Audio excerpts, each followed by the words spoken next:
Welcome to the Committee of the Whole Budget meeting, and looking forward to hearing the staff presentation this evening. So as I call the meeting to order, I would like to acknowledge that we are having this meeting taking place on unceded Algonquin territory, and I'd like to thank the Algonquin people for hosting us on their land this evening. And just to note to folks joining us as well, the purpose of tonight's meeting is to provide an update to the financial forecast, as well as to hear from staff with an introduction to the 2022-2023 staff recommended budget. So if I could get a mover for the agenda, to approve the agenda. Thank you, Trustee Campbell. Are there any changes to the agenda this evening? Seeing none. All those in favor?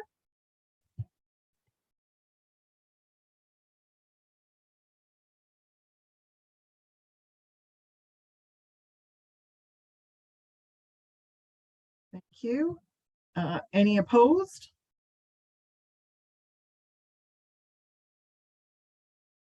And any abstentions? Great. Thank you, everyone. And just before we go to delegations or directly to the director, I just wanted to check with trustees if there's any disclosure of conflict of interest.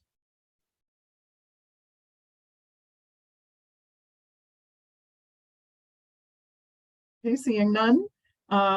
Just a reminder to folks, if there is, if ever you feel that there's a conflict of interest with respect to the budget, just to make sure that you put in a written disclosure in advance of the meeting as well. So with that, we do not have any delegations this evening. I do anticipate we'll probably have some as we do work through the budget over the next few meetings, but at this evening's meeting, we do not have any. So with that, I will ask the director to introduce the report that's in front of us this evening. Director? Thank you, through you, Madam Chair. Just as you have indicated this evening, we are contemplating two items for consideration. First, a cast backwards to the this year, the 21-22 school year, and the updated financial forecast, which is the first item, and with that opportunity to cast our eyes forward into the 22-23 school year as the second item for consideration. My thanks, of course, as I share with you the appreciation of the work that has been undertaken, not only by CFO Carson, but the senior team, because what you will hear and see today is a reflection not only of the work of our financial team, but also input and thought by the senior team who serve the students, the staff, and the community in the OCDSB. So I'll turn it over at this point to CFO Carson to introduce the first item and help us through that discussion. And at that point, there will be the opportunity to go into our second item following. So over to you, CFO Carson. Thank you, Chair. And you have before you report 22031, I believe is the number. It's taking a look at an update of the financial forecast for the current fiscal year. Before I turn it over to Mr. Gardner, who can take you through the highlights of that, I do want to just mention a couple things, as we always do with these forecasts at this time of the year. There is flexibility, and there will be changes in those final numbers before we get to the end of August. Some of that is because when the information was prepared, we were still dealing before the latest storm, the financial impact of that. We also will have a number of initiatives that we are undertaking through the summer, some of which we may in fact have an impact on either increasing this year's deficit to the point slightly beyond what we had identified, but more likely reducing it. The continued challenges we see with the supply chain and being able to get the right things at the right time in the right place means that we may in fact see a reduction in that deficit that we are projecting at this point. However, for the purpose of our discussions with the audit committee and to help us set the stage for the 2022-2023 budget, we did want to be conservative with that estimate of where we think we'll be at the end of August. So with that, Chair, I think I'll turn it over to Kevin Gardner to take you through the highlights of the financial forecast. Over to you, Kevin. Thank you, CFO Carson. And through you, Madam Chair, I do have a presentation and I see it's already up, which is great. So it's a brief presentation. It was shared earlier with the audit committee and basically we'll jump right into it here. Okay, thank you. So this slide shows our anticipated revenues and expenses as compared to our operating budget. We are expecting a smaller deficit, 14.1 million. So that's a very positive change. As CFO Carson noted, it is a little bit conservative. So we expect that we may see it even go down farther. Sorry, just next slide, please. Sorry. This particular table shows our accumulated surplus at the end of the year. It's particularly important because it provides our resources as we enter into the budget discussions, and we'll be visiting this slide again in the next presentation, so I won't dwell on it. Next slide, please. So the next few slides that have been shared are really identifying some of the significant changes that have been discussed in the report and the dollar values associated with those. We have experienced net enrollment growth during the year, and that's $2.8 million to the Pupil Foundation grant. We also, that enrollment growth has provided additional special education dollars, but there is a change in the Learning Opportunities Grant, specifically as it relates to remedial literacy and numeracy programs. That program has been adversely affected by the pandemic and some of the challenges there in providing those opportunities to our students outside of the school day. We also have increased investments in student and teacher computing devices, where we're actually acquiring additional devices and most recently looking at an investment of 1.5 million, which is included in this total. What that does is actually reduces the funding that's directed to support operating costs, but it does go towards supporting the capital investments that are much needed for us. Next slide, please. We also have received significant funding through our priorities and partnerships funds and other grants. Significantly, the additional COVID-related funding that we had received increased our overall amounts by close to $8 million. And that was basically money that had been announced prior to the start of the budget. And then within the revised estimates, we caught up with another $7.9 million. So it's over $15 million in COVID-related funding that we're receiving. We have various other net grant adjustments, such as the math strategy, focus on youth program, and math for special education students. And we continue to actually receive additional grants. For instance, I've confirmed that we are getting additional money for FSL grants and also for program assessments. And those are $1.5 million, and that'll grow in our next forecast. So, one of the more significant grants that's reflected in this forecast is the Tutoring Supports Grants. It's actually a $3.2 million grant, but we're anticipating only being able to spend about $2.5 million on that. So we would be looking to see if the ministry would allow us to carry over some of that funding to the subsequent year, but we don't have that information yet. So it's also important to note that the Tutoring Supports Grants will also be providing another $3.2 million next year. So it would be additional funding over those 2 years. And then we've also received over the past year $3.9 million in protective equipment supplied by the Ministry of Government and Consumer Services.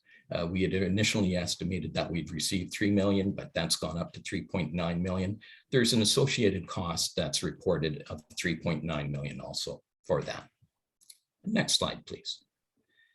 Just a couple other revenue adjustments of significance. The first is we've had some additional students join us through OCNet, and that's provided a little bit of a bump in our revenue, but we're also anticipating a return of some of the equity that is being held by OCNet, and that return would be reported as a revenue to the district. And that would total in a combined sense of $1.5 million. And the last item is increased revenues related to our capital asset amortization that we process. Those relate to our investments in buildings and equipment that is amortized into expense, but also included in there is a requirement to amortize some revenues into our revenue side. They're basically offsetting for the most part, minor variance in the dollar value. So it's an offsetting revenue and expense. Next slide, please. Expenses. We have, of course, with the increased funding that we're receiving through PPF grants and some additional enrollment, we've reflected additional instructional costs of $6.1 million. Occasional teacher costs, we are reflecting current usage rates that will generate additional cost pressures of close to $7 million, $6.7 million. And we generally do overspend on the occasional teacher line, but by the end of the year, we quite often see some savings on the other instructional costs. So as I said, it is a conservative projection, so that's one of the areas that where we're conservative on. We are also looking at some student transportation costs that are expected to show some savings because of lower contract costs and reduced use of transit passes. And that's information that is shared with us through OSTA. Next slide, please. Our expenses, we have increased spending on our school renewal investments, classroom ventilation needs, custodial costs. Some of those costs are supported by our PPFs, and others would be within our operating budgets overall. So there's increased funding of or expenses of $2.4 million there.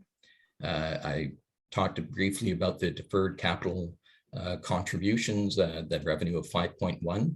This is the expense side of it. It's a $5.2 million expense. The small difference between those two amounts is amortization expense that is funded using our accumulated surplus. An example of that is where we use the board's accumulated surplus to invest in administration buildings. And the last item here is the use of the COVID grants will significantly reduce the operating deficit within the extended day and childcare program. So we're basically, we wanted to support our early learning, and it's important to recognize that this also has a benefit to our core kindergarten program, where the ECs actually work within the core day program too. And I believe that is the last slide. Oh, no, I have my summary. Yes. The projected operating deficit is lower than budgeted. Again, it's important to recognize that it is a conservative estimate of our expenses and revenues. We hope that it will go down by the end of the year, and that the decrease will actually benefit the district by increasing the accumulated surplus that we have available for the coming year and subsequent years. So that's the important thing. We do have a deficit, and we are required to plan to eventually eliminate that deficit. And that will be an item of discussion within the next report. So with that, I'll turn it back over to CFO Carson, and if there are any questions, be happy to answer them. Over to you, Chair. Okay, thank you very much, Manager Gardner and CFO. Just checking if there are any questions on this report. Trustee Campbell. Thank you very much. I read the report with interest. Appreciate all the work. I didn't quite, it may well have been explained and I just didn't pick up on it properly, but I guess I was a little bit unclear as to the sources of the repeated notes of conservatism with respect to the anticipated budget for this expiring year. Is it because we're anticipating further grants, or it's just the natural way of things? We tend to underspend what we budget for. I just was not, or maybe there's multiple sources of upside potentially with respect to the surplus. If I could just have perhaps an additional comment there. Here, I think there's three pieces to it. First of all, we will, with some of the grants that the ministry has provided for 2021, 2022, have some flexibility as to how we use those special purpose grants as opposed to our general revenues. And it may be, in fact, that the use of those special purpose grants to cover those costs will result in a lower than anticipated deficit.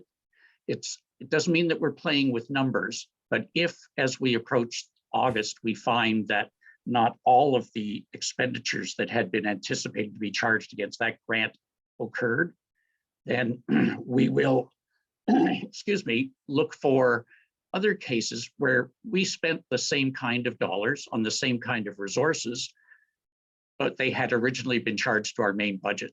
We want to optimize the use of those one-time dollars and preserve our own.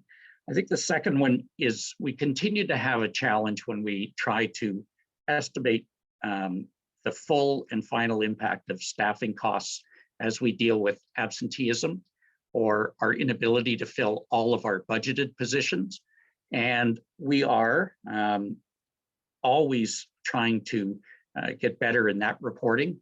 But as I think Kevin did indicate, there are some times that we see a swing by the time we make final adjustments through the month of July and August, where, for example, we may have been charging costs to occasional teachers, but we find out that that person's status has changed and should have been charged to the regular contract teacher cost.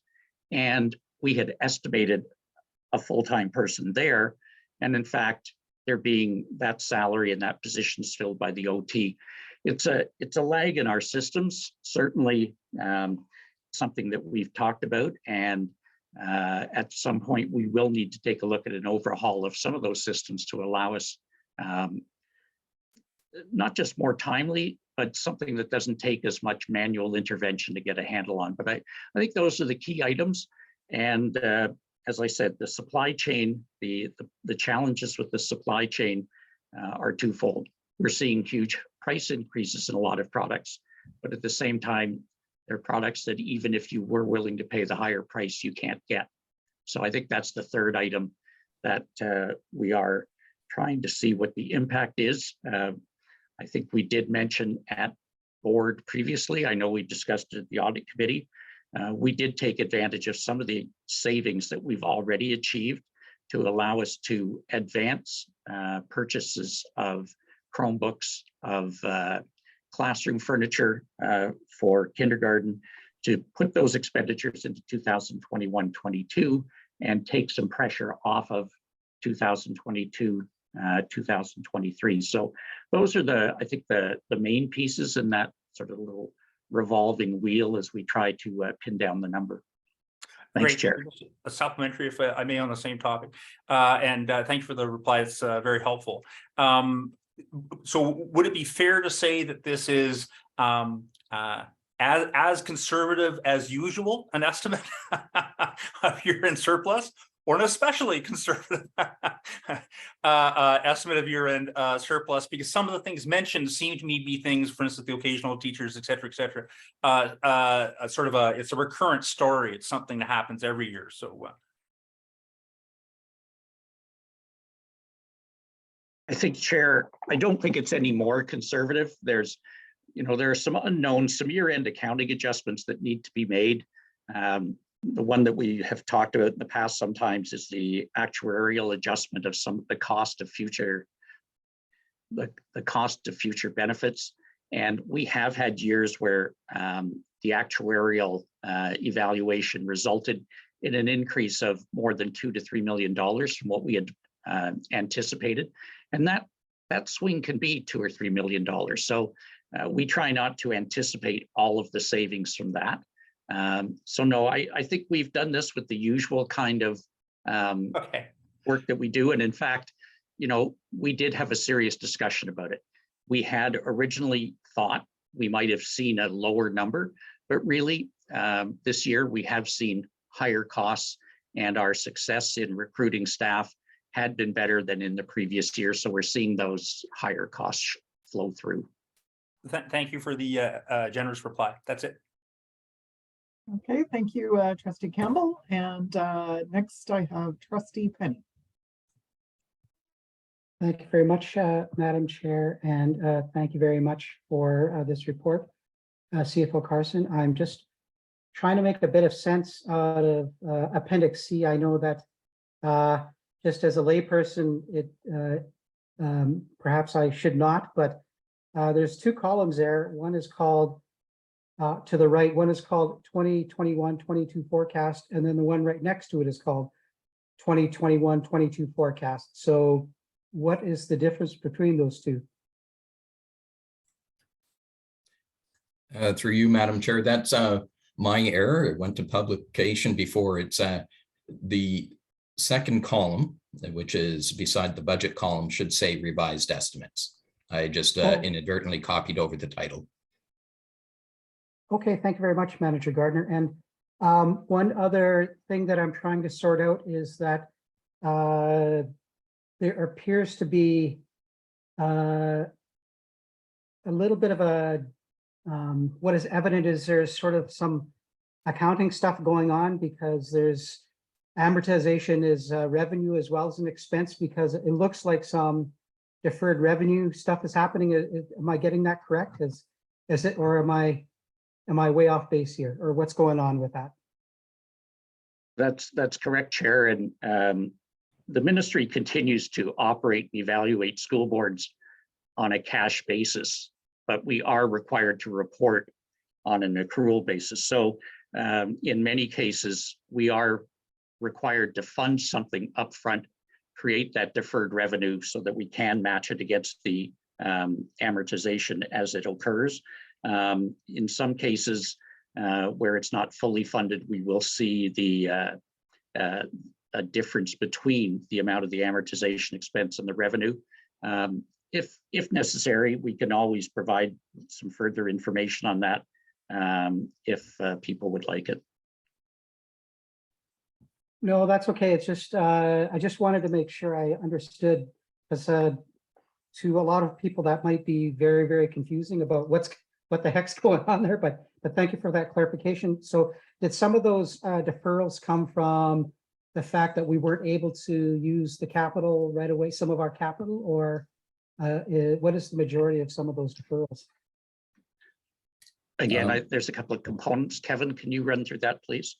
Yeah, so on Appendix C, I do provide a list just beyond the deferred capital contributions that I covered in the slide deck. There's a section on Appendix C that's called Deferred Revenue Recognition and Adjustments. Those are revenues that are being provided to us generally either through the GSN that are ultimately pushed out and set aside as deferred revenue to match against expenses. In most cases, we do fully spend the money on the plan as part of our budget, and we fully recognize the revenue. There are times where there may be some money left over, and that would be set aside in the deferred revenue account. So it can't be reported as revenues or as part of our operating results for the year, but it would carry forward to the subsequent year for use in additional spending. So I'm hoping that helps, but if you need additional information, I could provide additional information on that. Just one clarification, just one supplemental, I'm sorry about that, and that is in the minor tangible capital assets, there's like almost $3 million that did come about in the revised forecast. I guess that was to do with Chromebooks, was it, or some other technology? Is that correct? Yes, through you, Madam Chair. The minor tangible capital assets amount is funding that we receive, and then if we identify certain amounts as being directed towards capital asset acquisition. If the money isn't used for capital assets, then it's automatically flowed back into our general operating revenues. In this case, you're seeing a $2.8 million decrease in the funding directed to our operating budget. And the reason is that we did purchase the Chromebooks and some other, the classroom furniture for kindergarten. And so that's modeled in this forecast. And so that's why you're seeing that funding that we're from MTCA funding going down.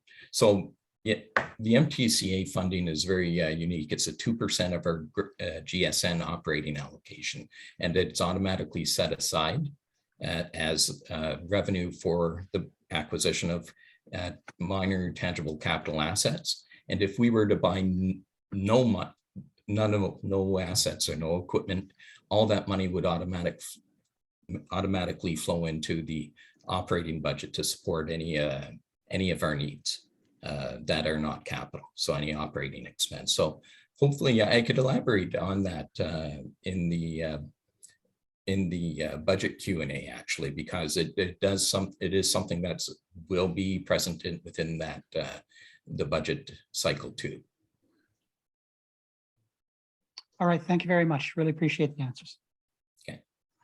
Thank you, Trustee Penny. Next I have Trustee Bell.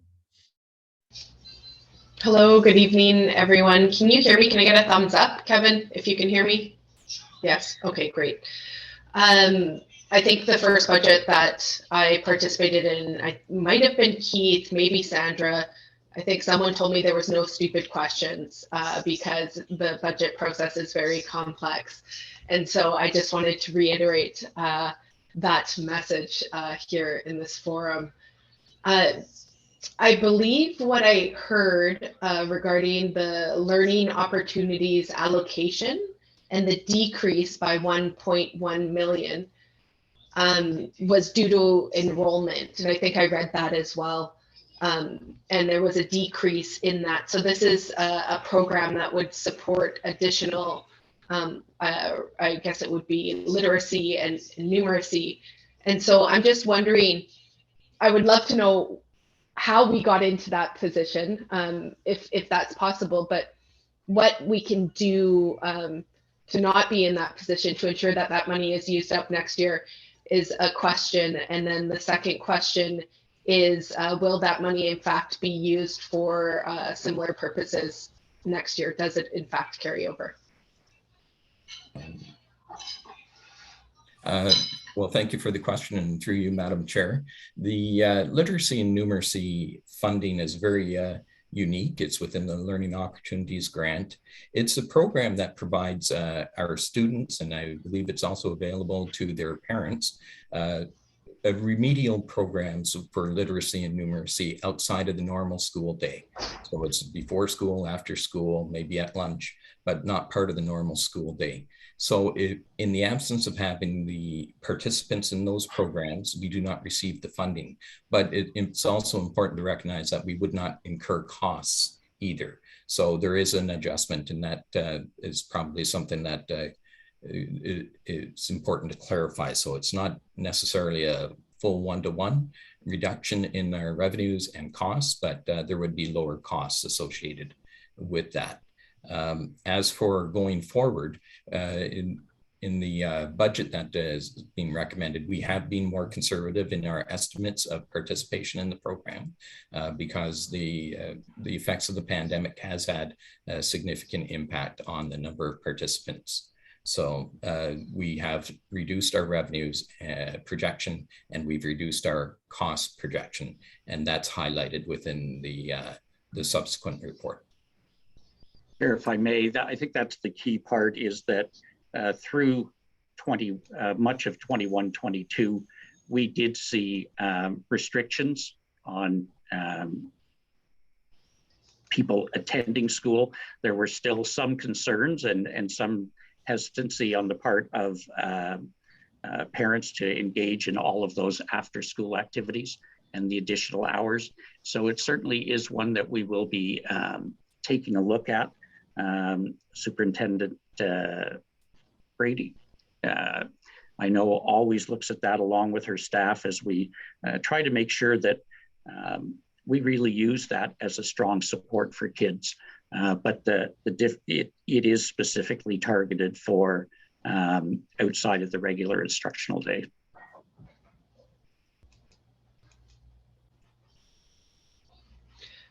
Just one follow-up question, if I may, Chair.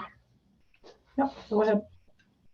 So what I believe I just heard is that the allocation decreased by 1.1 million, and that 1.1 million would then be taken into another part to cover other expenses. It would not be used for the same purposes going forward. Could you clarify, please? Not exactly, Chair. The LNS money is tied to revenue. So the reduced, if I'm looking at the right number, this one was reduced by the lower than anticipated enrollment. Do I have that one right, Kevin? Yes, that's correct. So it's not that we had the money and used it somewhere else. It was just a reduction in the overall funding. And as Kevin said, the matching expense.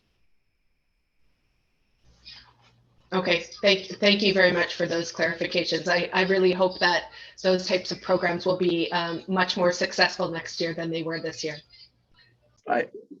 Again, not to begin the debate, I'm sure that we will. They have been successful in the past, and I'm sure as we are returning to a time of hopefully more normal activity, that the normal communication and work with parents and being able to recruit staff will occur so that we can deliver those additional services to kids. Okay. Thank you. I don't see any further speakers to this item. There was a comment in the chat. Anybody who's asking questions or the speakers, if you could please state the page number, referencing sort of the section, or if you are able, and if it's a direct question into one of the appendices, that would be great. Thank you. So then why don't we move on? Seeing no further questions on report 22-031, we'll move then to the staff recommended budget 22-032. So I will pass it, I believe, back over to you, CFO Carson. Thank you, Chair. And Mike, if you don't mind, maybe you could just pull up that presentation and move us to the first slide. The information in this document, some of it is you've seen before, but we like to keep it in one spot so it is part of our work.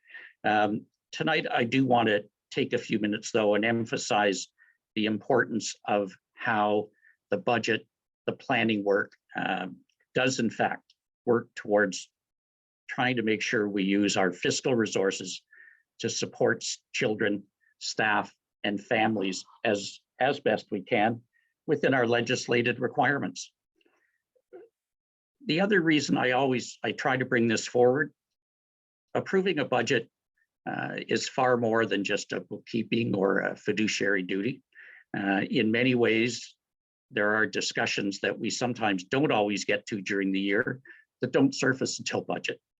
And anytime we have situations where we have more need for service than we have resources available, it creates a tension. I can tell you that at the staff level, whether it's inside departments, whether it's at the senior staff table, whether it's within finance, we know that we have to be able to have those discussions, take a look at the pros and cons and opportunities, as well as our restrictions. So I would say to you that as staff, all of us that have been involved in this, we try to reflect these character attributes as we go through the development of the budget. As we go through the upcoming meetings, I can tell you that our staff are committed to trying to make sure that we model these character attributes and that we reflect the spirit that are reflected here. And, you know, if we were in the boardroom, we'd be pointing to that lovely graphic that is on the wall. And perhaps for next year's budget, that will return to its proper place. But I think it's important that we take a look at this as a community of character. Mike, the next slide, please. The other thing that I want to highlight is that today and the upcoming meetings in June are only one part of a year-long planning cycle. This part can sometimes be fairly dry and be looked at as a numerical exercise, but I can tell you that the recommendations that are contained in it, both those that you approved, that trustees approved during the academic staffing meetings in March, as well as some of the recommendations that we have in this budget, were a reflection of the work we've identified throughout the year. And I think we've identified in previous budget meetings that we start working on the next year's budget almost immediately. We try to use it as a dynamic tool. We try to make sure that if situations are changing, that we can respond to them on a monthly basis and not have to wait till the next year's budget. And so we work within the board's policy on delegation of authority, and we work hard to try to maintain that two-way contract with the board. As always, the budget allocations that we are providing now and that the budget the board will approve is our guideline for the future. When it comes to academic staffing and classroom teaching, many of those numbers are in fact driven by enrollment. Should enrollment end up being higher than we've anticipated in the budget, we will proceed with hiring those additional classroom teachers, providing the prep time, et cetera. And if it's a kindergarten, the additional required ECEs, so that schools can be organized and ready to operate at the beginning of September. Throughout the year, we listen when we go to advisory committees. Kevin has visited most of, if not all of the advisory committees where we've been invited. We listen to the debates and the discussions that we have, whether it's at SEAC, whether it's at committee of the whole, whether it's at board. And I think we as staff, and this isn't just finance staff, consider that as we bring forward our budget recommendations. We understand the board's 3 strategic priorities to create that culture of innovation, the culture of caring, the culture of social responsibility. And I can tell you that we did very carefully consider those 3 priorities as we worked our way through our budget discussions as staff. Interestingly enough, the ministry released the general grants for student needs information much earlier this year in February. Usually we had been getting used to receiving that information in April and May. However, there still was substantial detail that we were waiting for and the calculation of those revenues. I thank the committee and the public for their indulgence. Last week, it was not going to be possible to proceed with the meeting in a meaningful way last week. We understand that that will provide a reduced amount of time between the presentation and release of this budget and our first budget meeting, but we still believe that the core time for input into this budget is always the full 12-month cycle. With that, Chair, I'll move ahead to the next slide. As I said, we began to receive information from the province in February and March. You will, through this discussion occasionally hear us use the acronym EFIS. It is the calculating tool the ministry uses. In many cases, there are fairly complex calculations based on student and employee demographics that work together to calculate the actual funding that comes to us, as opposed to the general funding announcement that is made early in February. We just wanted to highlight the grants for for student needs represents almost 90% of the board's overall operating revenues. That's why so much of what we do is in fact dependent on those ministry announcements. To the next slide, please, Mike. In general, I think we've provided information to the budget committee and the board earlier. Overall, we were pleased to see some of the announcements in as early as February. Certainly made our deliberations easier as staff and allowed us to bring forward what we believe were better recommendations when we were addressing academic staffing. You will note that there has been an amount set aside as a baseline number for different contingencies. We think that those dollars, of course, will be subject to negotiations as they go forward, as all of our collective agreements are expiring at the end of August. One of the changes we've seen, and you've heard Kevin talk about it, for this year and last year, large amounts of the COVID money was in fact coming in the forms of priorities and partnership fund grants.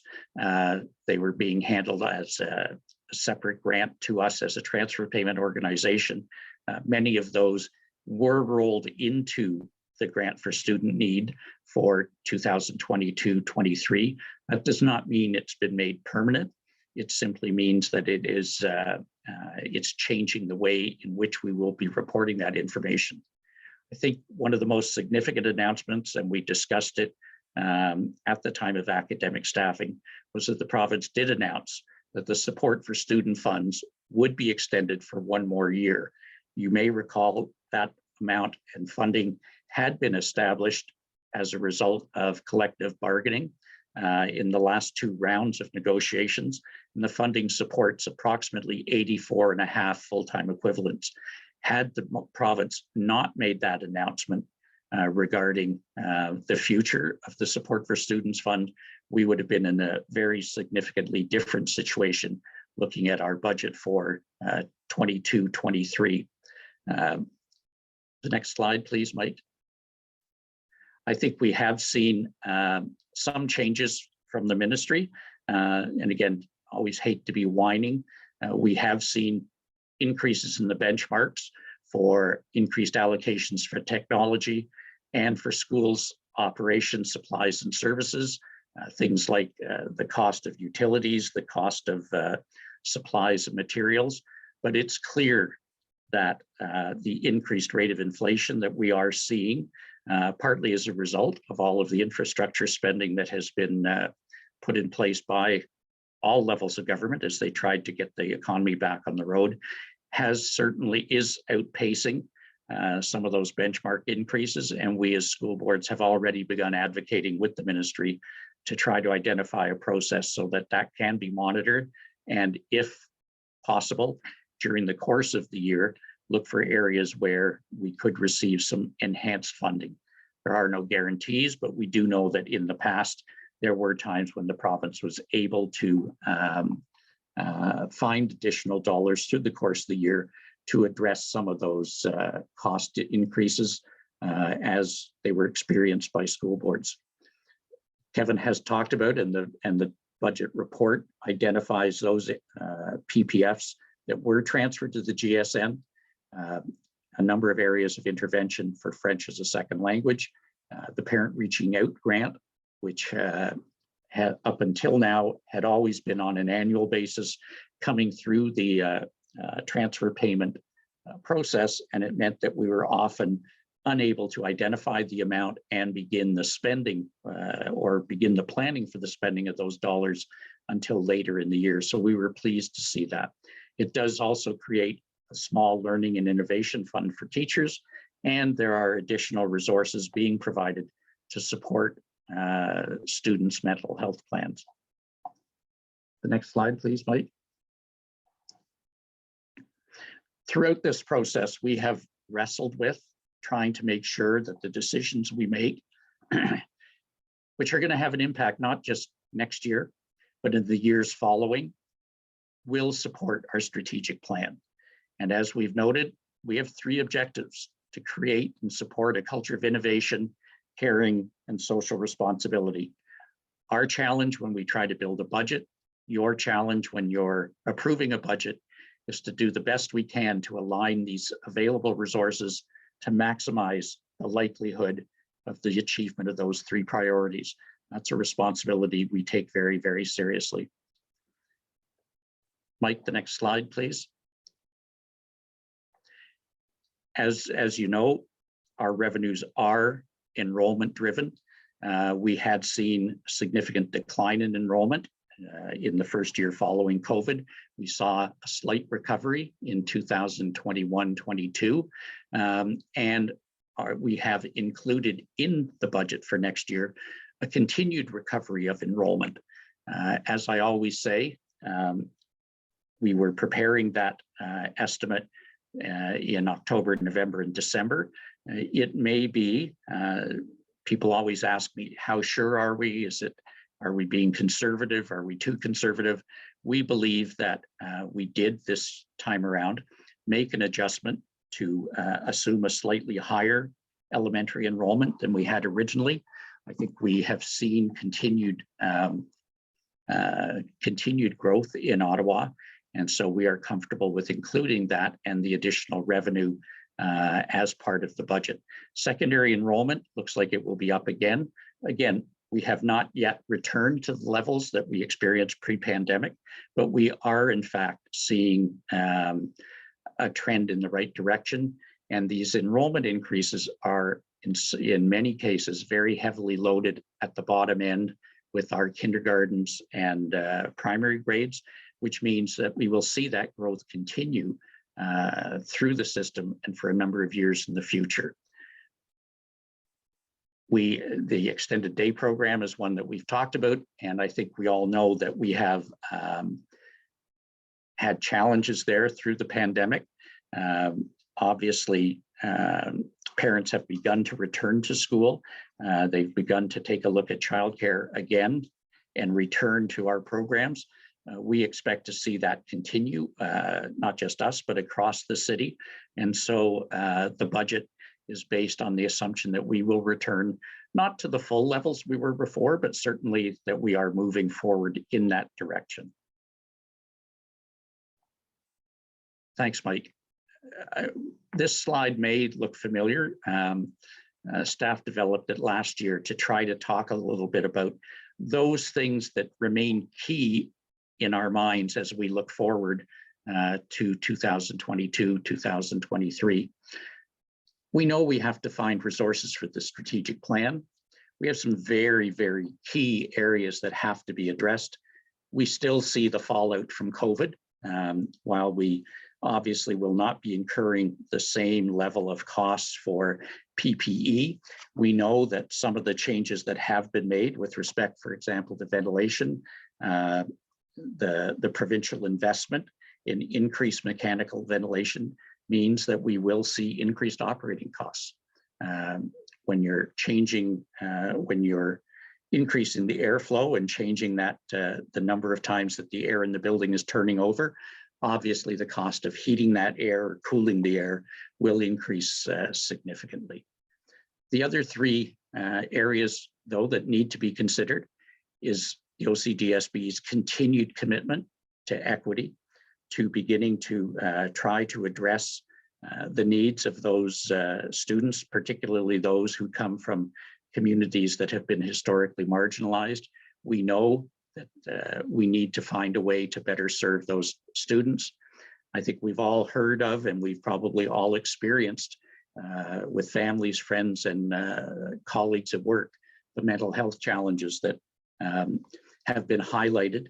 They were there before, but certainly the pressure of coming close to 2.5 years of the pandemic, along with some of the events that we've seen as recently as a week ago as a result of climate change, have had significant impacts on our students, on our staff, and on our community. In re-engagement, we know that we have students who have, for a variety of reasons, seen a huge disconnect, whether it was because virtual learning did not work as well for them as it might for others, whether it might be the overall change in their family circumstances, but we know that we have to continue to support students as we move forward, to support the highest levels of achievement that we can and learning that we can. And we want to do that within the context of those three cultures of innovation, care, and social responsibility. Mike, the next slide, please. We started developing this final version of the budget as staff, recognizing that there would be a continued need for student mental health supports, for re-engagement supports, and to continue to support students with special education needs. We know that the reliance on student technology, on staff technology, has certainly been highlighted, and that the evolving demand and reliance on that technology will require investments, not just in 2022-23, but in the years to come. The same thing with energy costs. Last year, I think we discussed the fact that the carbon tax is doing what it was designed to do. I think it's probably sometime this winter that the amount of the carbon tax will be approximately equal to the cost of natural gas itself. And then you add on to that the various transmission charges. So it's working. The OCDSB, like every other consumer, is looking at not only continued ways to decrease its reliance on carbon, but to try, where possible, to make better use of electricity as part of our heating and cooling solutions. Obviously, that too has its own carbon footprint, but it is an ongoing pressure that we will see not just next year, but in the years to come. The final piece is the Ottawa-Carleton virtual schools. The province did recognize that school districts would continue to feel the need to operate a virtual school of some sort, recognizing that there were students who actually thrived in a virtual environment, students who may not have been as successful in person, and also to allow parents and some students with specific challenges to continue to their learning without attending a school in person. And so we knew we had to be able to provide for that, and those investments were made at the time of academic staffing. We also know that there was a need to continue to invest in dollars for the board's priorities of equity, diversity, student achievement, and improving our own governance practices. Next slide, please.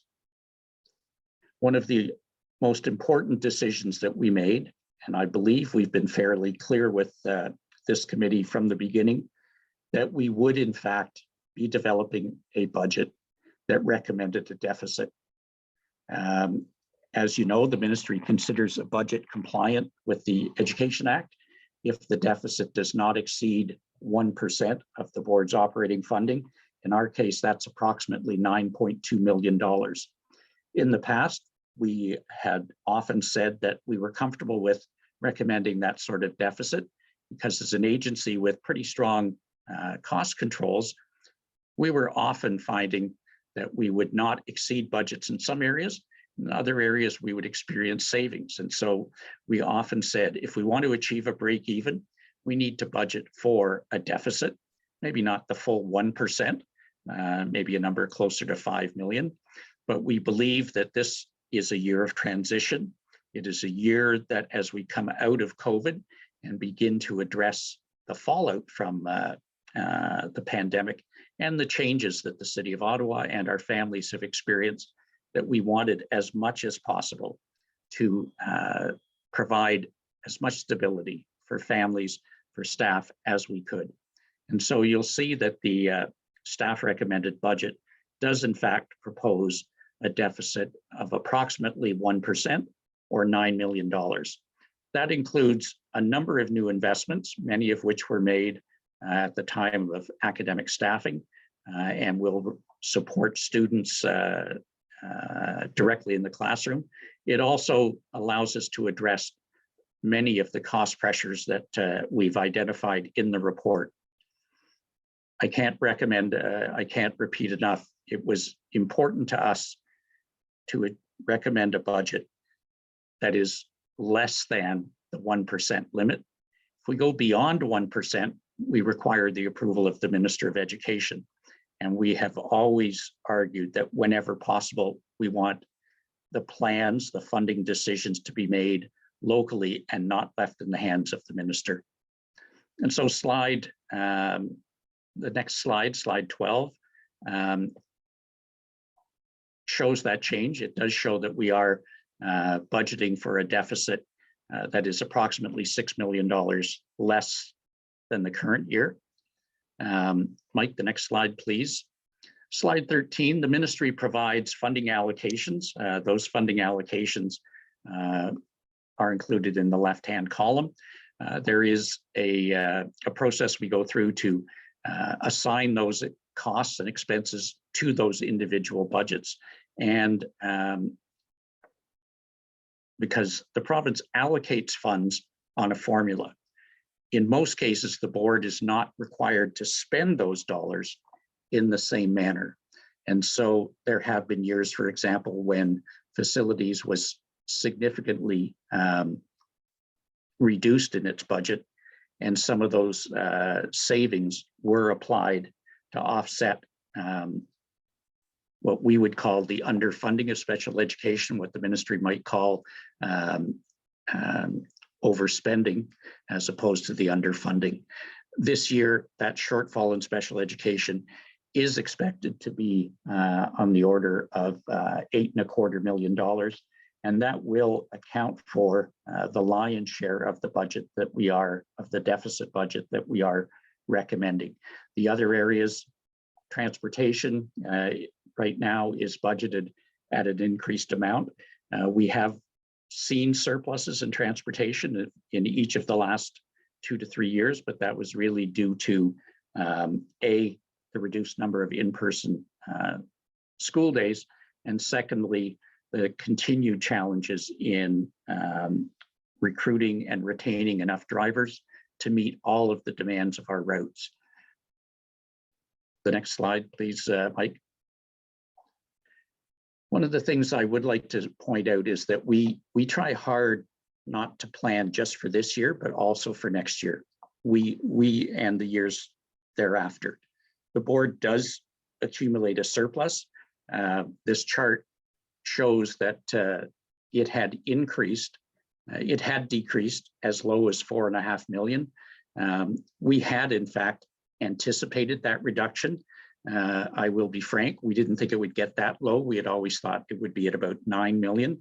And some of that surplus was being used as part of a strategy to improve transportation funding, which was in fact received. Shortly thereafter, you see that we did have years where the board achieved surpluses, and that at the end of the 2018-19 fiscal year, we had an accumulated surplus of over $42 million. Since then, we have seen the declines in that accumulated surplus. Based on the forecast that we talked about, we will still have approximately $31 million of accumulated surplus, and that is what allows us to budget for a deficit for next year.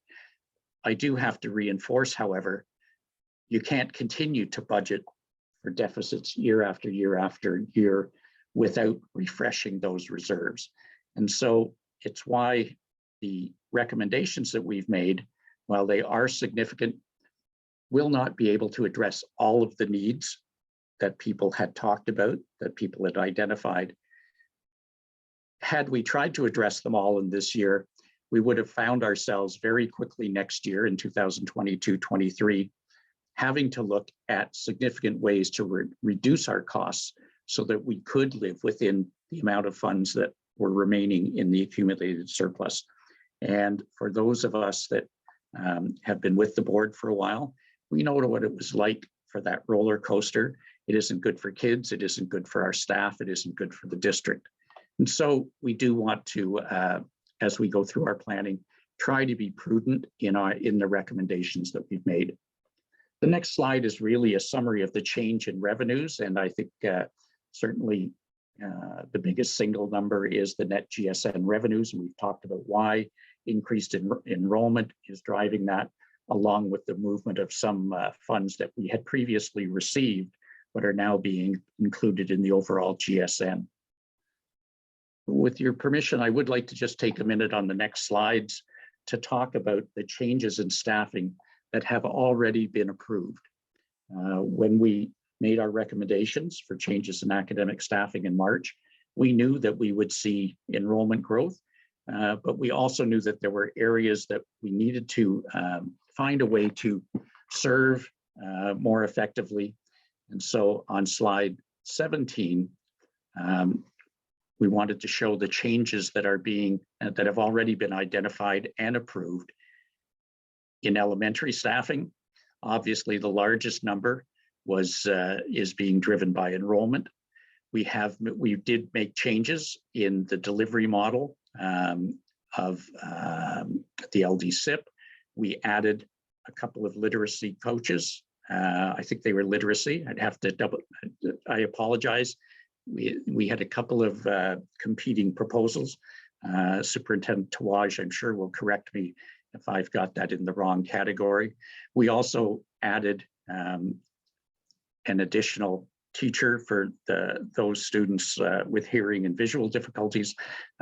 And so that was the enhancement on the elementary side. The next slide shows secondary. And in secondary, we did, obviously, we saw more enhancement there. We recognized that we had to find a way to serve those children who are most in need of our assistance. The increase driven by ADE was minimal. It was about just about 3%, 3 FTE.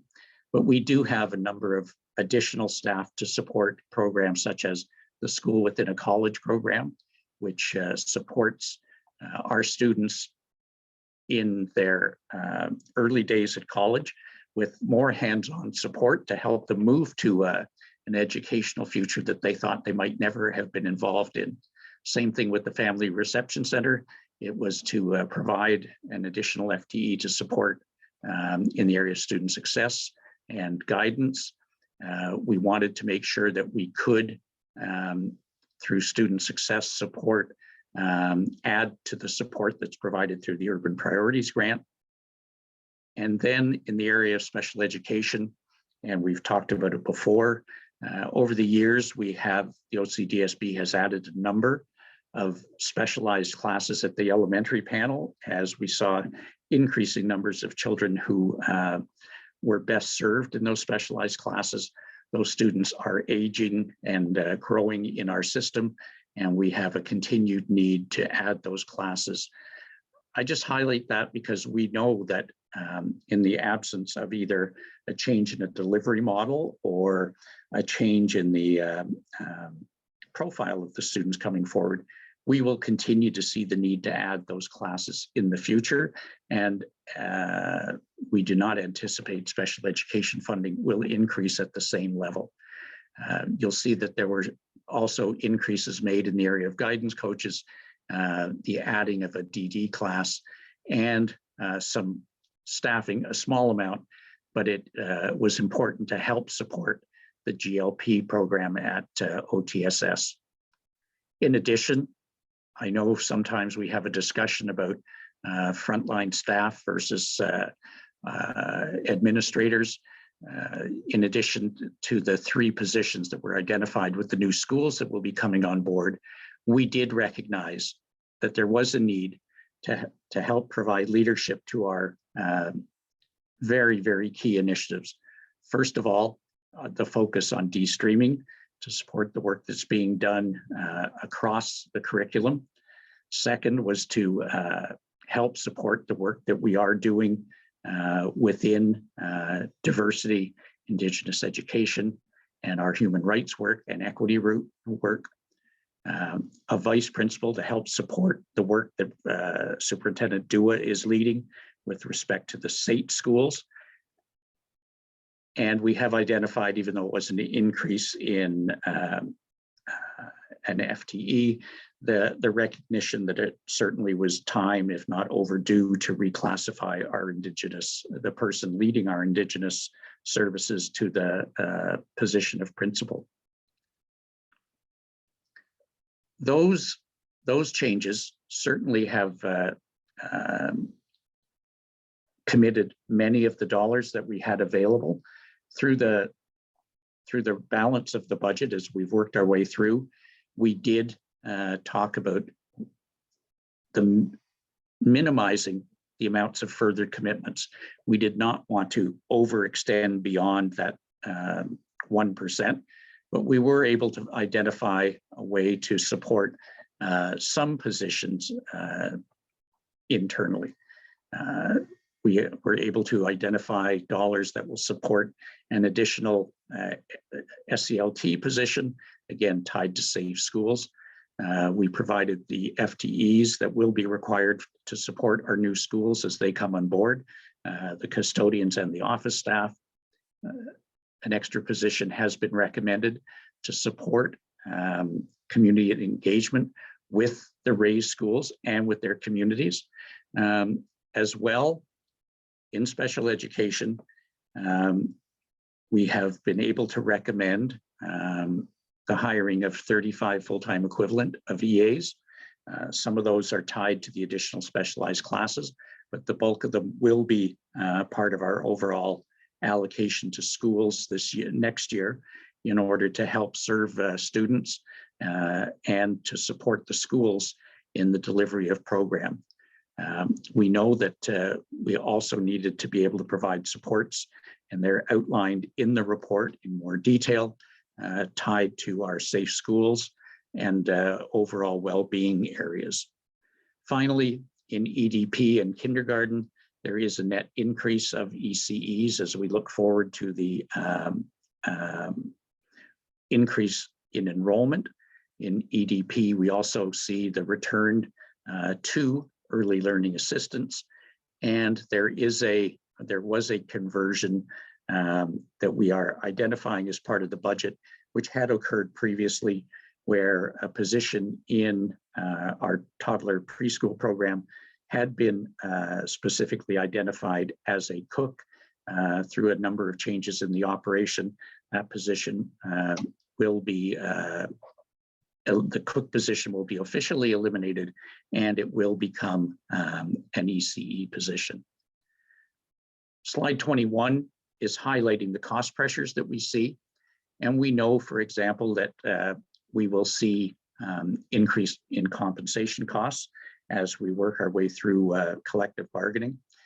We have identified a specific enhancement in technology of another $1.8 million. In facilities, we have seen, based on the kinds of cost increases that we've seen, increased spending in utilities, increased spending in some cases in portables, depending on enrollments and what schools those areas that change in enrollments experienced.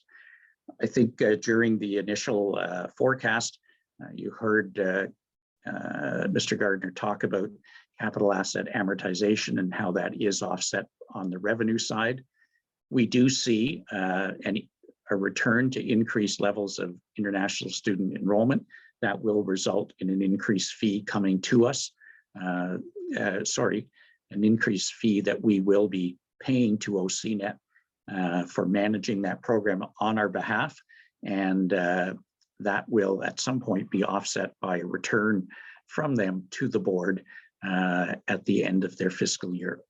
We have made some slight changes to EDP costs, really just trying to recognize some overall gaps that we had seen in departments. We have once again increased the budget for occasional teachers and other staff replacement costs by about $1.4 million. We have, for those who have been members of this committee for several years, you'll know that we have consistently seen higher experience and usage of that occasional teacher's budget than we were able to provide. We have seen fluctuations in that over the last 2 years. A combination of higher costs with respect to people who were unable to attend work due to COVID or being in close contact of someone with COVID, added to the fact that in some cases when we were learning virtually, that we were able to actually save some money, because in some cases people were able to work their way through a class where they might not have been able to if they were attending in person. So it is an estimate, and we will obviously, as we return to more normal activities, we will have a better trend line to work our way through. Finally, as we're moving towards the final slide, slide 22, I want to be able to, just wanted to give you a snapshot of the makeup of our workforce. We are, the staff budget as recommended, includes more than 8,300 full-time equivalents. When you add in casual staff and part-time staff, we have well over 10,000 people that work for the school board, and we are one of the major employees in the Ottawa region. That is a responsibility that we take seriously. Their safety and well-being is always something that we are considering when we are undertaking, whether it's changes to a school building, changes to programs, or how we can best support our families out in the community. I guess there is one more slide, sorry, my apologies. And that's just to remind people of the dates that we have identified for debate. This evening you have the presentation. We understand that having just received the information on Friday, people will probably need some time to submit questions to us. We will be ready, as always, to provide our Q&A updates to people. And so I would like to encourage members of the committee. There was a memo circulated earlier today that I believe you've received that asks you to, as you submit your questions, whether it's to me or Kevin or another superintendent, to please make sure you CC Cindy Taylor, our admin assistant, on that. Cindy will, that way we'll do our best to minimize the chance that we lose some of those questions in the process. And we will make the same commitment to you we do every year. We will do our best to make sure you have those answers as quickly as possible to assist in your debate and your consideration of any amendments should they be forthcoming. So with that, Chair, I'm sorry for the lengthy introduction. We do have the report is there and a number of appendices. And I think if there are questions, we would be pleased to respond to them this evening. Thank you. Thank you very much, CFO, and I appreciate the very thorough report to trustees and to others today as well. I think I do see one question. I'll have a question which I will ask after, but we'll first turn to Trustee Campbell. My thanks as well for the great report. I have, as staff will know, sent in a number of questions already. I'll only sort of touch on one of them this evening because the CFO did speak somewhat extensively to it. It's sort of a broad general question with respect to, I guess, multi-year deficit management and that kind of thing. So we are going to have sort of a max. I mean, I think there's some change left over, but a max 1% deficit. But perhaps equally important, the unallocated reserves go essentially to zero as well, I believe. And yet, of course, and quite understandably, the CFO has suggested there's some in the report, and I believe orally, that it's important to start looking at rebuilding reserves. I do recognize the very important argument about this being a very important transition year and the need to continue to support folks.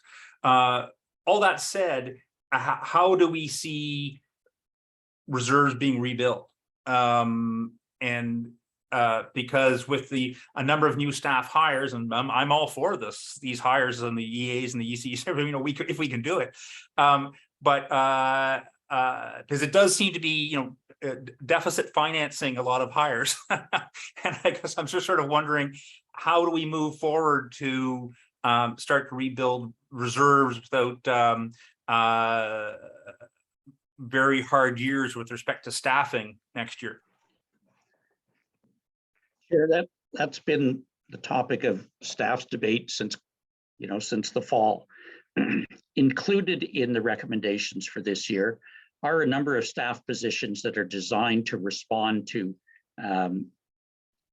situations that are directly the result and the fallout from the pandemic we've experienced the last 2 or 3 years. There is no doubt we will not be able to maintain all of those levels of support for the long run. They are there to address the problems and challenges that we have now. There are a number of areas where we recognize there is one-time funding coming from the province, and we will need to recognize that those dollars in their current form would not be available in future years. Having said that, if we wanted to rebuild, we would have recommended a break-even budget. We didn't think that was prudent considering the demands of the system. Ottawa does continue to grow. Our board is back with growing enrollment. And so part of this is that as we see the growing enrollment and as we see what we call the discretionary part of the grant, each student, generates approximately $12,000, $13,000. We do not use all of that money for supplementary staffing. The academic staffing is just a portion of that. We need to make sure that some of those dollars are assigned to existing positions, not to continually adding. We also recognize that there will be times where we have to take a good long look at some of our programs, determine if they are still achieving the goals we wanted, and if they're not, perhaps discontinue them, reevaluate the way we're delivering them. And I think there will be a point, again, this is where my crystal ball has never been very good. Education funding in Ontario goes through cycles. We all thought that we might have been headed for a reduced cycle in funding until the pandemic hit. And I think now we will have to wait to see how Ontario and Canada's economy come through for the next stage. But I do believe there will be a need to carefully examine the supports we put in, and not all of those will need to be permanent. And the third part, which I know I believe firmly in it, but we can't really rely on it entirely. And that is the reality that school boards need to continue to advocate for the province for funding in those specific areas with the greatest needs. There are areas where, as I said, the province and the government of Canada have been quite generous with their capital funding to improve and enhance ventilation. That comes with costs. Filter changes, maintenance, utility charges, all of those are things that people have to recognize come along with it. And that's part of the ongoing advocacy. So there's going to be a multi-path approach, Chair, and we believe this budget will provide some time for the board to be able to develop its next strategic plan and identify those areas of focus. And I think that will be part of the guide as to what staffing changes might need to occur. As we go through this too, we always know that we have in an organization of this size, substantial turnover. And in the past, when we have had to make reductions to FTEs, we have found that a very large proportion of those have been made through attrition. I don't think we're there yet, but it's why we emphasize caution as we look at the rest of the budget and as people consider amendments.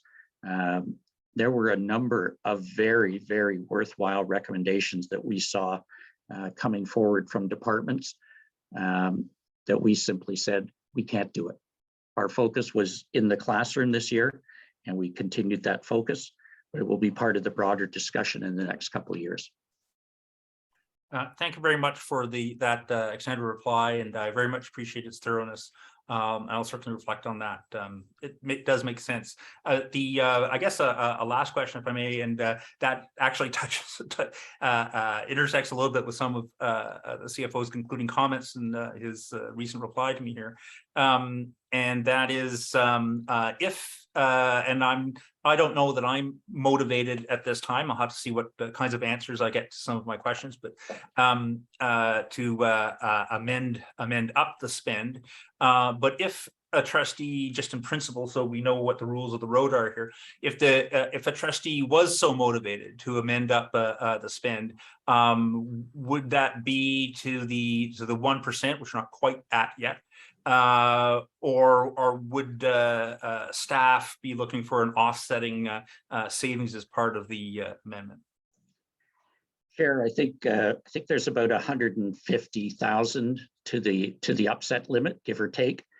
If the total of those amendments were to exceed the $150,000 amount, we would continue to strongly recommend that offsetting savings be identified. And so that gets us into that difficult part of the discussion that usually doesn't happen until the second or third meeting when somebody says, well, could you find 50,000 or could you find 100,000? I will tell you, we pushed pretty hard this time around. In previous years, I've sometimes said to you that, you know, $250,000 is an amount we can find in the budget by reducing estimates and allocations and not be risking too much. I'm not sure I'd want to go that far. So I would hope that if there are amendments being considered, that they would not exceed that $170,000 threshold, or we as staff or trustee will need to take a long, hard look and recommend where we would find offsetting savings. I really do not believe we should breach the 1%. I can't emphasize enough how important it is that we maintain control of our own financial decisions. Great, those are my questions for this evening. Okay, thanks, Trustee Campbell, and thanks, CFO Carson, as well for the last comment. I think it's important for all of us to contemplate that this year's budget is pretty close to the line. So if we are looking at increases anywhere, we do need to subsequently look at decreases elsewhere. So I will now turn it over to Trustee Penny.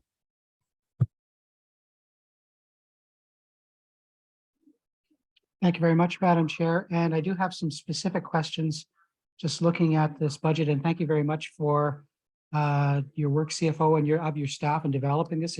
It couldn't have been easy given the situation and all the uncertainties and stuff like this. As usual, you've done a good job and explained it well. I really appreciate that. But I do have a couple of specific questions. And I guess my first one is the $1.28 million increase in expenses for OCNet.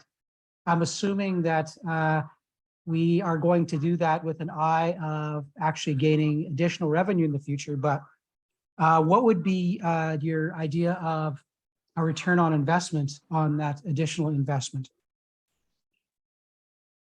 Shared briefly, and if necessary, we can provide more detail. The flow of funds between OCNet and the board is that the OCDSB pays a fee for every additional international student that enrolls. OCNet charges a tuition fee which covers the basic tuition plus that fee. As we get more international students, obviously the amount of our fee to OCNet increases. At the end of each year, the OCNet board takes a look at its financial situation and does return funds to the OCDSB. But it's important to note that one of the biggest achievements that we have is that when OCNet can recruit 700 or 800 international students, those revenues enhance our ability to serve our students.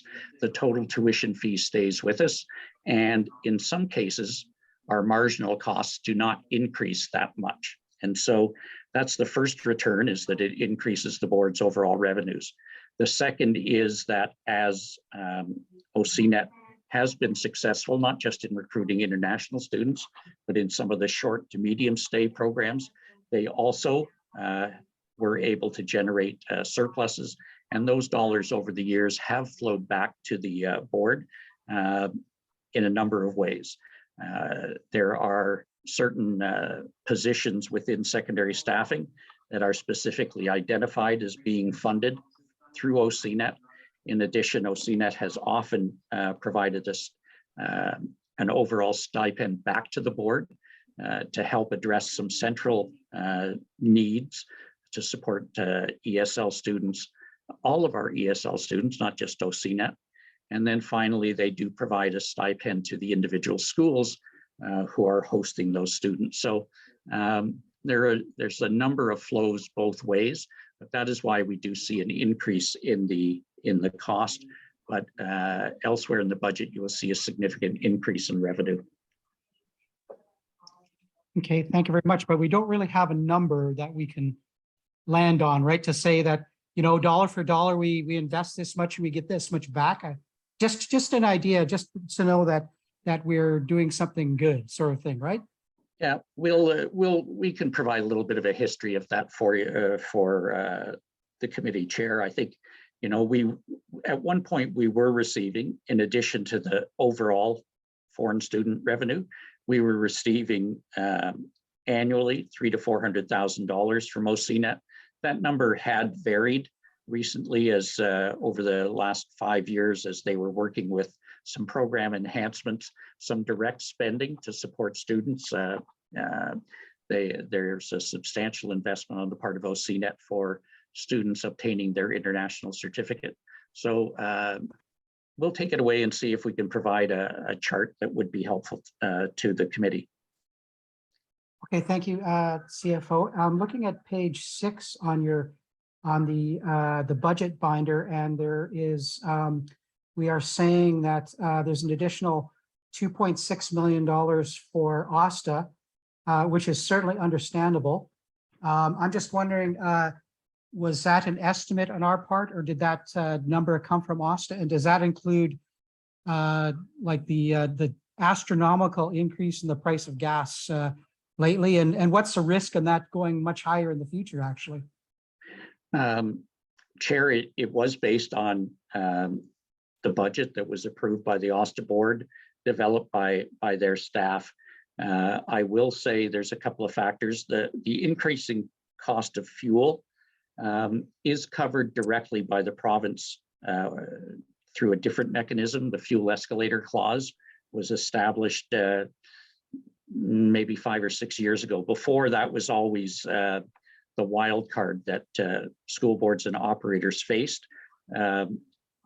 Ever since then, there is a reference cost for fuel, and as dollars go up, the ministry flows dollars through to school boards, in our case, OSTA, to flow through to the operator. So that part of the inflationary costs we are protected from. What we are seeing, though, is that as we move to renew contracts with operators, they're feeling the impact of the increased cost of equipment, the increased cost of the wages that they are finding themselves having to pay. And so the original estimate from OSTA in developing their budget was probably $2 million higher than this. But what they had not taken into account was the sorts of savings that unfortunately we know we're going to see. Without some significant change in the labor market in Ottawa, we will continue to see some shortages of bus drivers next year, which will result in routes that aren't filled and aren't run and that we won't pay for. So I think the $2.5 million is as close as we're going to get for now, but at least we are protected on the fuel escalation side. Thank you. Thank you very much. Similarly, the $2 million increase in, it looks like natural gas and electricity, that's also on page 6. What are the risk factors surrounding that? That looks to be another risk area that we may be exposed to. It is, Chair, and I think there's no doubt that we talked about whether we should be increasing the budget higher. And it was a little bit like our decision 2 years ago as staff. We were not prepared to include extraordinary costs in the budget that we fully expect we would see some extraordinary revenue assistance with. And so we have put those dollars in. We will, we know that we were protected partially against the increase in cost of natural gas through some futures purchases, but not entirely. The number that we are wrestling with is trying to look at the cycling and the operation of our ventilation systems. Obviously, the maximum air changes that we were running in the middle of the pandemic would not be required at the same level, but it's also doubtful that we would go back to the ones that are normally in use in a school. So Mr. Bradley and his staff have taken a long, hard look at it. I think that's a compromised number, but there is a risk there that we may see costs run higher, but we didn't feel it would be prudent to, if we had budgeted a higher number here, I think we would have budgeted a receivable from the province on the other side. And that just gets a little bit complicated working with them, but that is a risk for us. Thank you very much. And I guess one final question for me for tonight anyway, and that is, am I reading it correctly when it looks like we have a approximately $8 million reduction in COVID funding that and that we don't foresee that as being likely being renewed next year, probably at all? If it does come, it maybe come in different forms of grants, or what are your thoughts on that? Again, Chair, Kevin may want to provide more details. It is complicated because some of the COVID dollars that had been identified in 2021 and 21-22 were in the form of PPF. Some have been transferred to the GSN, and it does get complicated. We understand that at least a portion of those dollars will not be renewed for 23-24, but Kevin, I'm not sure if you have a brief answer, or if it's one that would be better addressed in a chart as part of the Q&A. I'd be happy to add some more information into a chart, but very briefly, we are losing the COVID PPF grants, but it's also important to recognize that they have moved money for the COVID-19 Learning Recovery Fund that is now being provided through the GSN. So the initial budget that we had last year provided $7.7 million of COVID grants. And this year we actually factored in over 10 million, or approximately 10 million through the Learning Recovery Fund. It is in year, definitely a reduction, but I'll expand on that in the Q&A. Thank you very much. Really appreciate your answers. Okay, thank you, Trustee Penny. We'll move on then to Trustee Bell. Thank you, and through you, Chair. CFO Carson and everyone, thank you so much for this budget. And I really appreciate the way you have outlined the importance of a culture of caring, social responsibility, and what is actually going to be guiding this proposal that we have in front of us. I just want to draw your attention to page 2 of the memo of the staff recommended budget. So that's memo number 22032. On page 2, there are 2 bullet points that I am so interested in learning more about. And these are the 2 bullet points that outline, it says, however, the budget will also continue to include funds to support the work required to make progress towards the achievement of the goals of the strategic plan, which I know I heard from you as well, CFO Carson. And the 2 bullet points, the first one is, this will support the recognition that important investments in staff must be made to support equity and inclusion objectives. And then the second bullet point that is very, I think, important to this budget is the continued focus on re-engagement with students and on supporting the mental health of students and staff. And so I've heard a lot, and I've heard snippets here and there, such as a vice principal, I believe it is, to support the work of SATE, and the increase in EAs. But I would really like to see how this budget actually achieves those 2 bullet points. And I know that you could write billions of pages on that, so I'm not asking for billions of pages, but I would like to see what are the extraordinary expenses that we have that go above and beyond in this budget that address those 2 bullet points. And if we could actually see that together and get a sense of what is the new or extraordinary funding that will touch upon each of those, that would be really, really helpful for this. And so maybe I'll let CFO Carson speak to that, if that's all right. Chair, one of the things we're doing is we're running a $9 million deficit. If we had set a balanced budget, there would have been supports across the district that would have been reduced, and that would have had a very negative impact on what we're trying to achieve.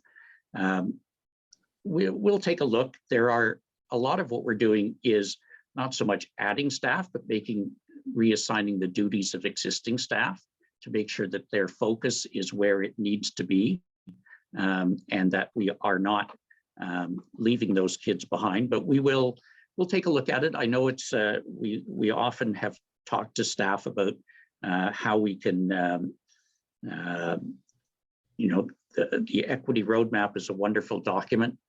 You hate to clutter it up with dollars and cents, but I know what the trustee is asking for, and we will take a look and see what we can provide prior to the next meeting. But I do have to be blunt. A number of those enhancements that we made as part of academic staffing are in support of those goals. And had we been aiming for a balanced budget, we would not have been including those as part of the recommendation. In fact, we might have had to be looking at reductions in some of those very areas.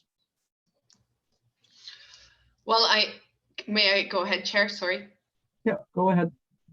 Okay, so I very much appreciate that. And I know how you framed this year is that it's an extraordinary year. This is transition year, and that we are addressing the fallout of COVID. And so I think the types of expenditures for it within this deficit that we are making to address that, it will be very appreciated. So thank you very much. And just, I can't see the clock. Do I have a couple seconds? No? Okay. 5 seconds. That's it. I'll come back, but I want to say I'm very grateful for the information that's coming forward, because I know what I've heard from students. This is what I wanted to say. What I've heard from students, what I've heard from those in the advisory committee on equity, and Indigenous advisory committee, it's people that make the difference. And so that's a big part of what I'm looking to see as well when it comes to those 2 areas, mental health and equity. Thank you. Thank you, Trustee Bell. And just trustees, if we could limit our time, we're at future meetings, let's just try and keep to the clock. If you can't see the clock, maybe try and run your own stop clock. Just I want to make sure that I know from previous meetings, we often have a lot of questions in the next round of meetings. So next up, we have Trustee Scott. Thank you, Madam Chair. First, a question for which I don't need an answer this evening. I'm looking at page 29 of the budget binder document, and which sets out the salary differentials. And basically what I'm seeing here is that there is still a significant difference in the costs of our teachers as compared to the funding that we receive from the province. Is this continuing to increase, and are any other boards in the same situation? Because it seems to me if we're spending that much more per person in many of these staff categories than we receive funding, that we are not able to have as many teachers as perhaps we would really like to have.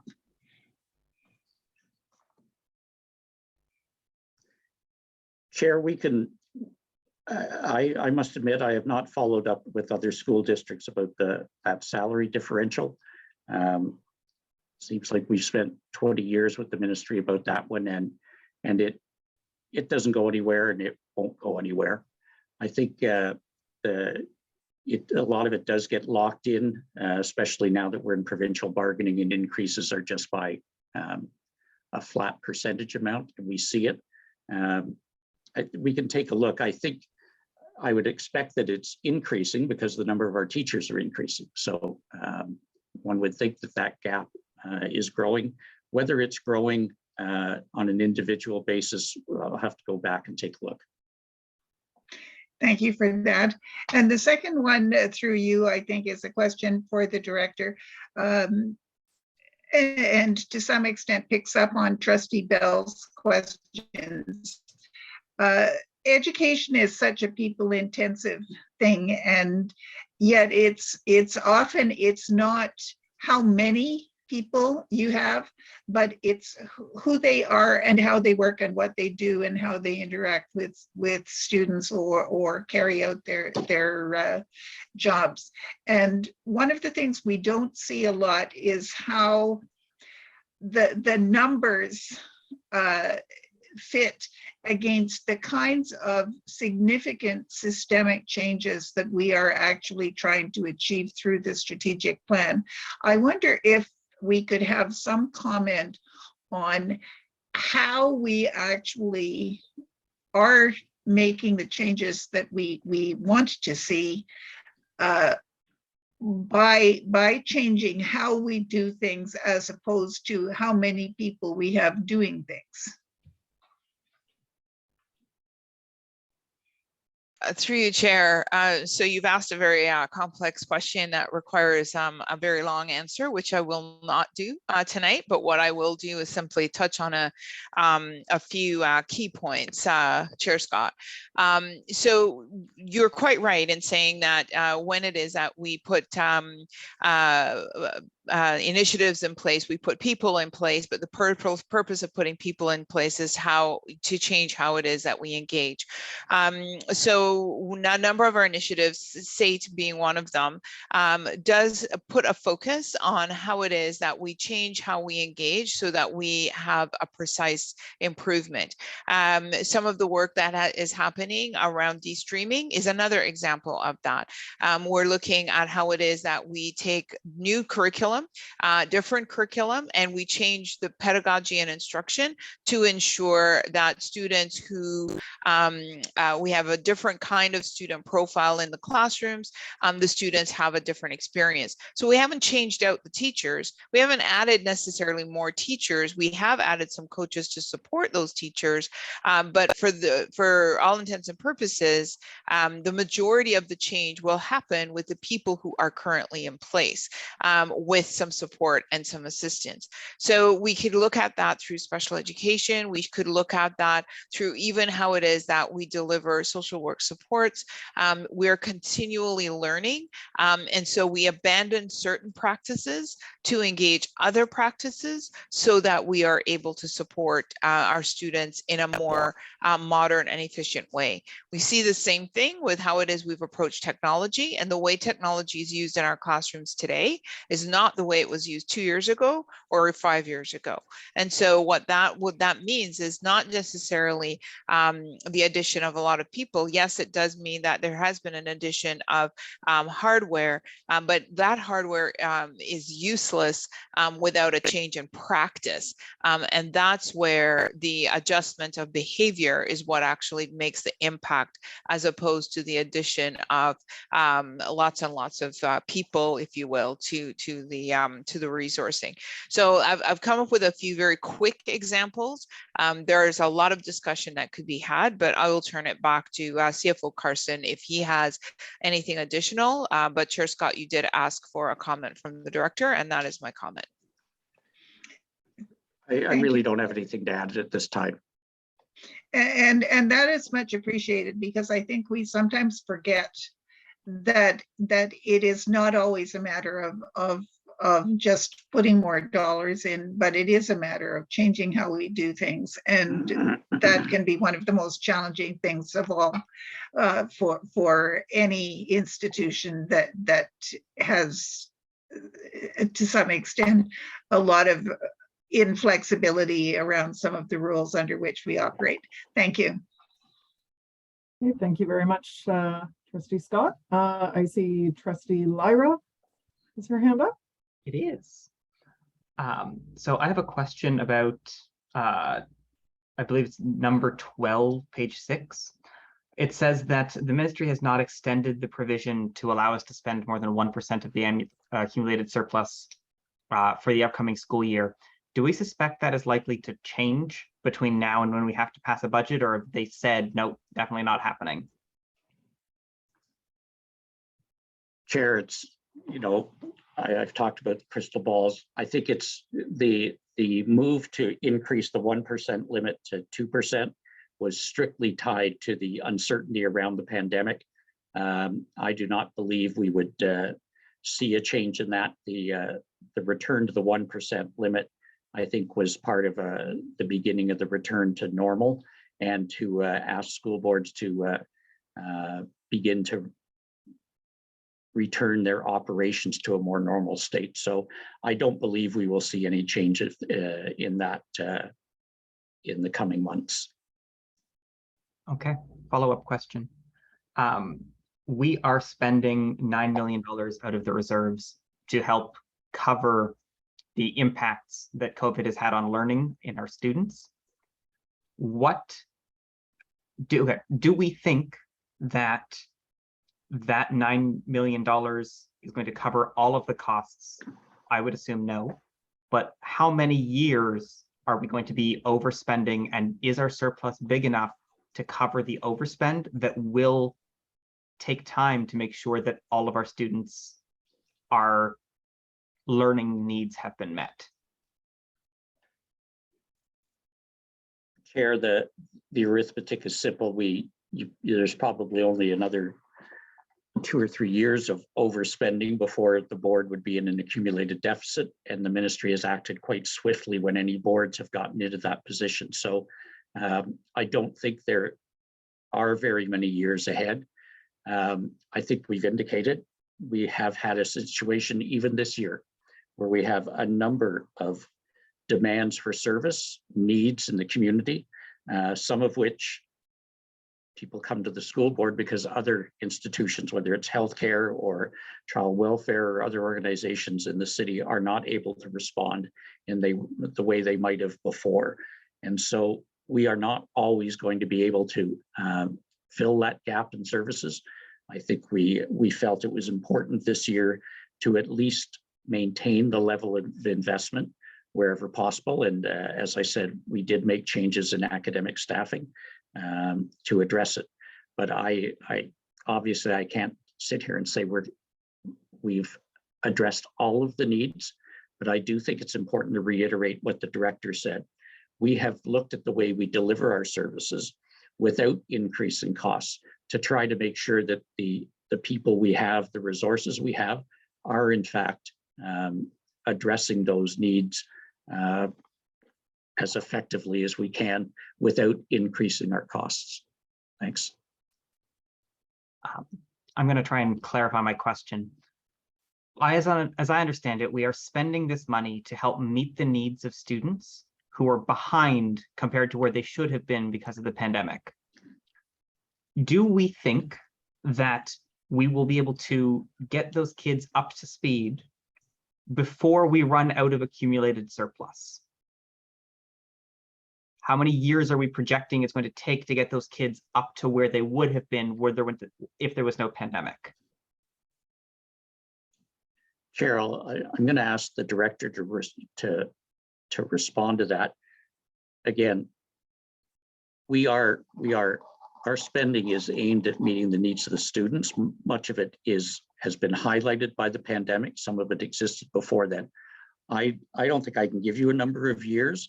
We know that we have some students and we have some families that are in the same position. I don't think we can give you a number of years of changes to service.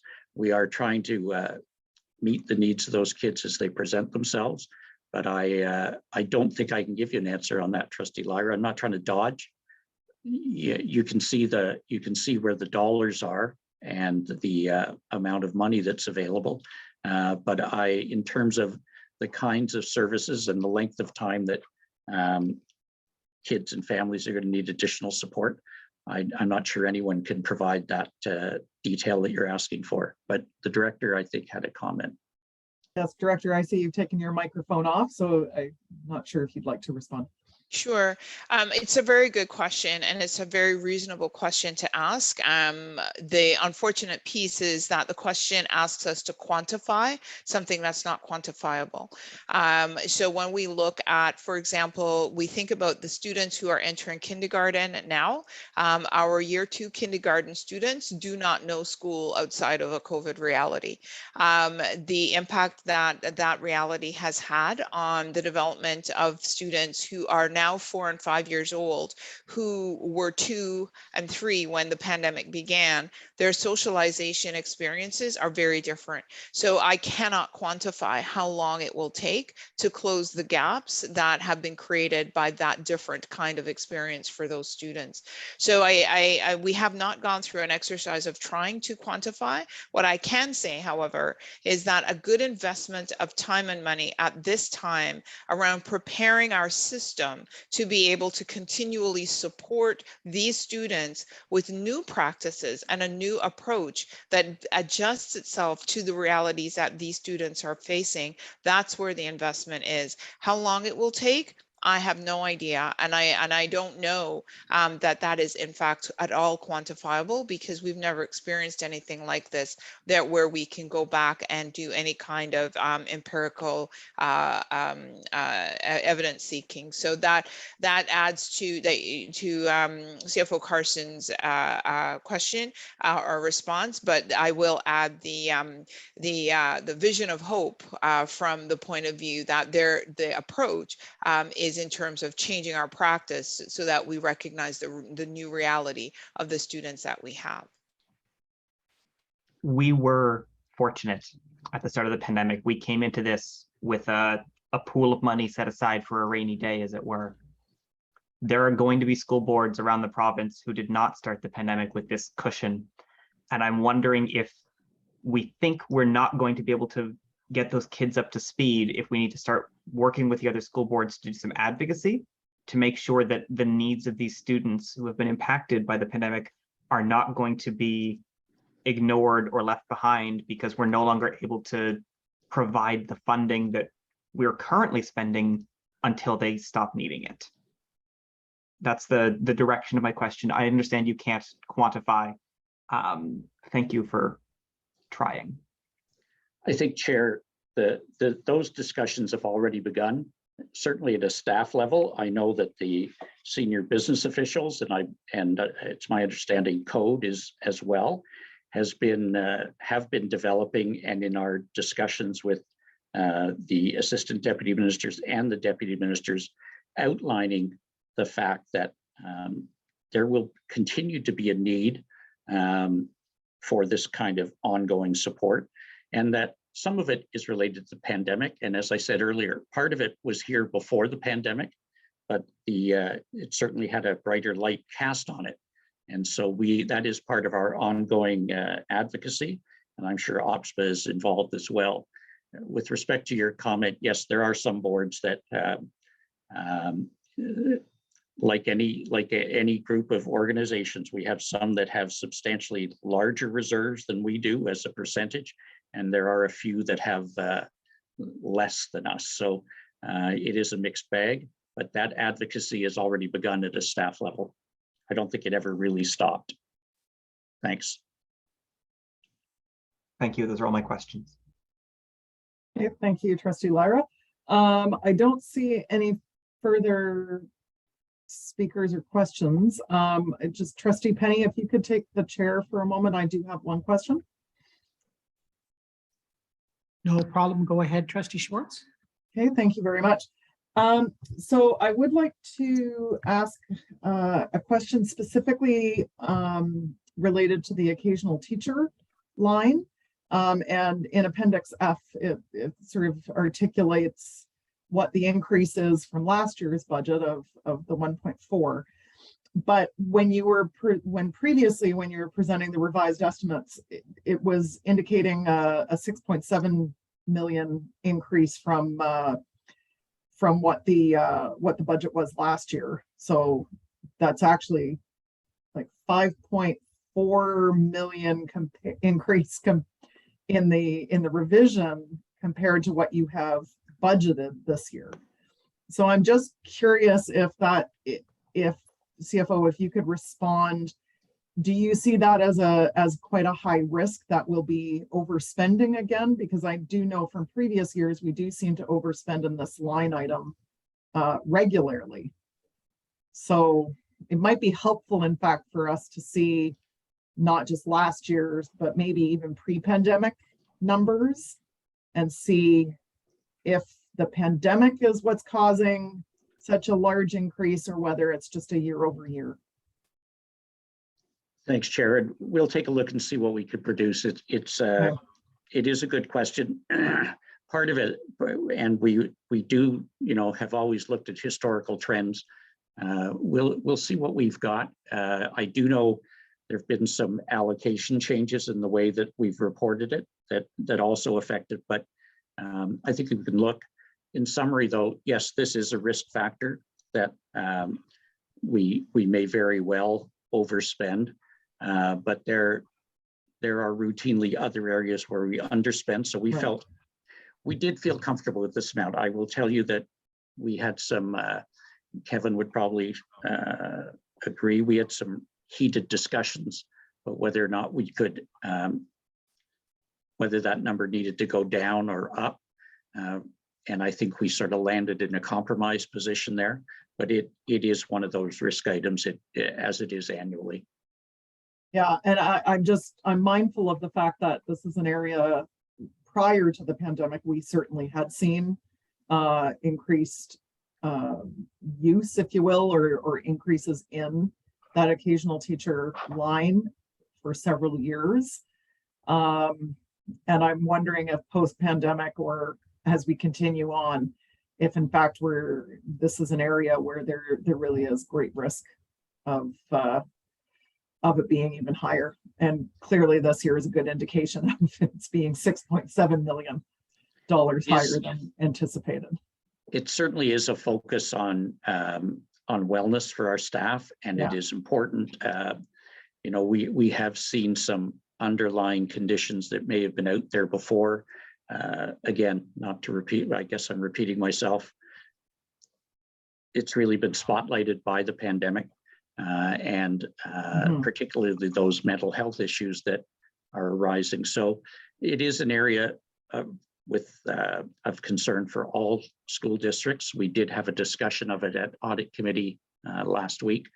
Superintendent McCoy provided the committee with an update on an absence report from the School Board Cooperative Initiatives. I'm not sure I got the name right, but they do a comparison of school boards across the province, and that information will be helpful as we go forward to identify areas to support staff so they don't go off in the first place.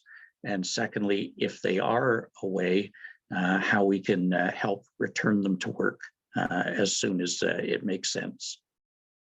Thank you. Okay, thank you. And it would be helpful, I think, to get a sense. I know Superintendent McCoy in the past has provided a bit of a snapshot of what our board is doing in terms of supports to staff. And it might be helpful even in a Q&A just to provide a few examples of the types of initiatives our board is undertaking to support staff so that we're not seeing increased leaves. That's it. Thank you. Thank you for that. And thank you, Trustee Penny. Back to you, Madam Chair. Okay. Thank you. I don't see any further hands up at this time.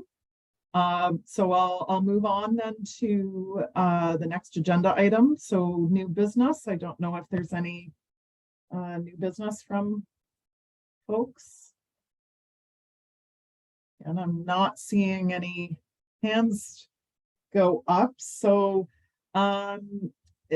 just perhaps Mike, if you are able to put Mike Gilbo, if you're able to put back up the very last slide from the deck that that CFO Carson presented, just it gives the dates, the upcoming dates. I just wanted to remind trustees and others of the upcoming.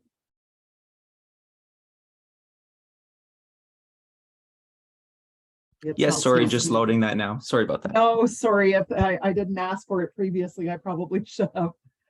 Just though, as a reminder to folks, our next meeting is on the 8th of June, where we will also have an opportunity for delegations, and also we'll have more from staff in response to questions this evening.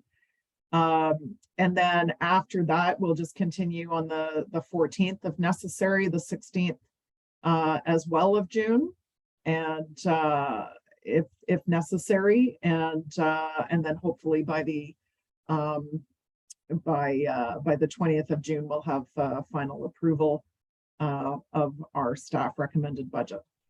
So just to note those dates again for folks. So that's it for this evening then. I appreciate everybody coming in, and just a reminder that the next meeting on the 8th is at 7 p.m., not 7:30 like it was today. So just in terms of timing as well. Okay, so with that, the meeting is adjourned. Thank you very much. And thanks again to staff as well.